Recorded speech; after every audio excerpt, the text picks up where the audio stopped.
All right, so I'll tell you something. Terrorism will not stop in Nigeria anytime soon. As a matter of fact, what we are facing now, it will double in more years to come. We'll suffer more. Our children will suffer more. Because there's only one solution to terrorism in Nigeria. There's only one solution to the future of terrorism in Nigeria. Just one solution. And we need a leader with vision to carry it out. Now, 80% of the terrorist groups we have in Nigeria are Hausa speaking. They are from the north. 80% of them are from the north. 80% of the terrorists in Nigeria, Hausa speaking, they are from the north. 80% of the kidnappers we have in Nigeria are also from the north. They are all Hausa speaking. And at the same time, the most hardworking people in Nigeria are from the north. They are Hausa speaking people. The most loyal people in Nigeria are from the north. They are Hausa speaking people. The most honest people in Nigeria are from the north. The most less money conscious people in Nigeria are from the north. When I mean hardworking, I'm talking about manpower work. We are talking, if you want to do a construction in Nigeria, you want to build a house, you want to build an estate, the people that will do the mixing of cement, that will carry it 3-story building, that will take the cement there, are the Hausa people. They are ready. They are ready to do the work. If you go to the market, you buy things. You want to take them to your car after you buy your tomato pepper. Who is going to take it with the wheelbarrow? It's the Hausa man. The Hausa man is going to help you do it. It's the abokis. If you buy a big farmland and you want to start cultivating, you need somebody to do the ridges or somebody to clear the farmland. Who is going to come do it for you? He's the Hausa man. Because he just wants to earn money to feed himself and his family. They are not material things conscious. That's why most of them don't even have bank accounts. I'm not telling you some. I'm telling you most of the Hausa people don't have bank accounts. They put their money in their pockets. They just keep it there. They are not worldly or money conscious. And that is why it is easier to use them for terrorism. You know why? The only solution is to educate the North. Any visionary we have in Nigeria, any leader that would take 4 years out of his 8 years to educate the North, force education on them, let them study, let them have the knowledge, because knowledge is power. Let them have that knowledge. Until then, Nigeria will suffer more in years to come. And I will tell you why. You see, in the North, they don't go to school. They study religion. And that is why the only few people that went to school use that to their advantage and use these people as their weapon and as their warriors. If I want to start terrorism today, it's easy. I have men. Where will I get the men? I'll go to Maiduguri or I'll go to Zamfara or somewhere. If you go to Kano today, let's start with Maiduguri, right? That I've been to. You see a lot of young children on the street, beggars, plenty. I can pack 10,000 if I want and bring them to Abuja now. How will I take them here? I'll use religion to bring them. Then feed them. Because that's the mentality. They don't know better than feeding. Feeding and to study the religion. That's basically what they know. So it's easier for very dark man to start terrorism if you bring them. And this is why the elites know these things. That is why they can never educate them to know better. A young Hausa boy cannot sit down and think about being a graphic designer.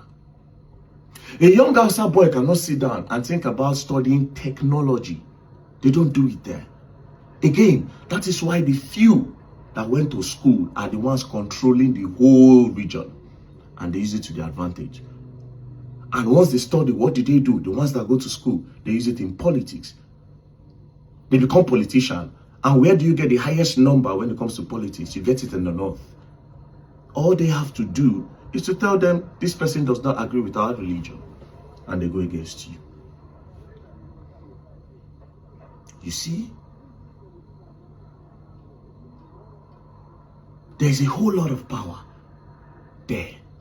The day they start studying to know better, that's the day Nigeria will be liberated finally. Or you divide the country. Now, if you talk about dividing the country, it's still going to be a problem. Because they will still cross and enter your country. The only way you can achieve division is when you educate. They must be educated. The North must be educated. They should force education on those people. I'll tell you. Maybe you can start with family planning. Because tell me why a man or a man in the North doesn't have money. You are earning at least 1,000 naira or 500 naira every week. Or maybe God bless you, you just do one or two things. You get it. Then you go and you sleep with your wife, get another wife, sleep with that one, and you give birth to like 10 children. All of them start doing alimajiri to feed because you can't feed them. And this is why it's easier to get them to join them to do terrorism, because they don't know better. You give them gun and you give them more money than what they are used to. But the money is not the problem for the Northerner. All you have to do is to use religion. Just put in religion in their head and tell them this thing you are going to do. It is what the Quran said. I should tell you the craziest part. Some of these Boko Haram people, some of these terrorists cannot read the Quran. That's the craziest part of all of this. They only know how to pray in the box. The everyday prayer and the Friday prayer. These people don't read. If you bring a Boko Haram now, he cannot study the Quran because he doesn't know it. So whoever interprets is the leader. That's the one that will tell him that, oh, and this thing I'm telling you, you should ask. 80% of the terrorists cannot read the Quran. So their leaders are the one that can read. So whatever interpretation the leader gives, that's what they follow. You see, we are in a big mess. They have the population. With so much population without education. Do you understand? Yeah. Until then, Nigeria will face a bigger problem. Good luck, Jonathan had that vision, but it was not complete. He was also distracted. Good luck concentrated on the North. He wanted to build the best schools for them. He wanted them to go to school. I don't know if that was his plan or maybe it just happened coincidentally. But you know where the problem is? If you try to educate the North, you have more hell to face than anything. That's why I say you need a vision with strategy and a leader. You need a leader with strategy and a leader with a vision, a strong vision. And I'm not talking about political vision. I am talking about the vision of the future of Nigeria. I feel the need to also add that even if America comes today, even if they bomb all their camps today, even if they bomb them, they'll still arise. You can't wipe out their generation. They will still arise. Until you educate the North, until you invest in their education, until you get them off the streets, until you do family control for them, until you create a scheme that will enlighten them more. We will never stop facing this.